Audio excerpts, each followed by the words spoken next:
All right, now my next guest says he's had a bumper year with the growth of his company's drug used to treat liver and kidney cancers and tumors. Here with more on that and with his perspective on the biotech industry is Dr. Anthony Coles, the CEO of Onyx Pharmaceuticals. Dr. Cole, good to have you with us. Thanks so much for coming in. It's great to be here. Explain right now, this is very interesting stuff that's come out with Nexavar. This is the Onyx pharmaceutical drug that has already been approved to treat liver cancer, liver tumors, as well as kidney.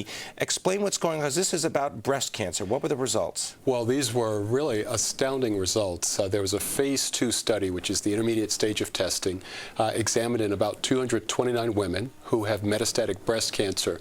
And we found that Nexavar, in combination with standard chemotherapy, provided a 74% improvement in survival without the disease progressing. Now, this is really, really remarkable. It's remarkable for any trial, but a phase 2 trial, and it's given us great insight into the potential role of Nexavar in this deadly disease. Now, what does it do in terms of the actual disease itself? Does it kind of arrest the growth, or does it actually change the actual sort of situation of individual patients, or does it just kind of stabilize it? We actually believe that it arrests and slows the growth of the tumor. It has a very unique mechanism of action.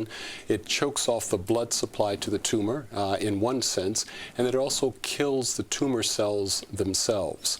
And so this dual mechanism of action, we think, provides a great opportunity to hold the disease at bay and maybe even extend the life of breast cancer patients. So what's next? These were phase 2 trials, right? So you've got to go to a phase 3 before you get the FDA approval to use this in breast cancer treatment. That's exactly right. And we'll be starting that phase 3 trial next year with the hopes of enrolling patients, analyzing the data, and then ultimately discussing the data with the FDA to gain an additional indication for Nexavar. Now, the market for Nexavar is already sort of been proven, at least as far as liver and kidney cancer, right? What is the estimate for if this were to be approved by the FDA for breast cancer? How big would that market be? Well, Nexavar, with the 2 current indications of kidney and liver cancer, is expected to be about $1 billion next year in 2010. So there are 1.3 million women with breast cancer around the world, and we suspect that about 75% of those could be eligible for therapy with Nexavar.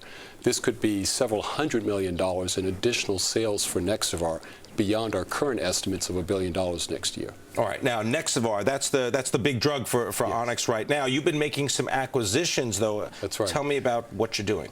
Well, we announced in the 3rd quarter that we acquired Proteolix, which is a company that specializes in blood cancers.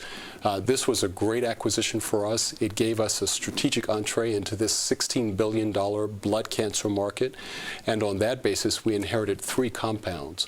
One of those compounds, for the treatment of multiple myeloma, we have an opportunity to file a new drug application at the end of 2010 and potentially bring that compound to market as early as 2011.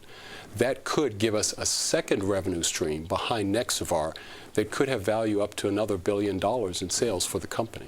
Now, of course, everyone is interested in what's going on in Washington with healthcare reform and so on. Is it likely that you're going to get the kind of patent protection that you want on the various drugs that you'd be developing? It's our expectation that we would. The patents on Nexavar run until 2020, and the patents on our new multiple myeloma drug go until 2025. And we think that because the patent protection for our compounds has been so strong, that we should have a nice long time to really explore these compounds and figure out what they can do for patients. As someone that's very familiar with what goes on at the FDA and the relationship between the FDA approval process and the companies such as Onyx, what about the fast-track system? Is that working the way you expected? Well, it has been, and there have been 2 great examples in the cancer space of products that have recently received accelerated approval. That is, approval 6 months after the application has been filed. Those have been recent examples, and those products are now on the market or about to enter the market. We're hoping for the same outcome for our multiple myeloma drug. File the NDA at the end of next year, and then 6 months later, potentially have it on the market under an accelerated approval.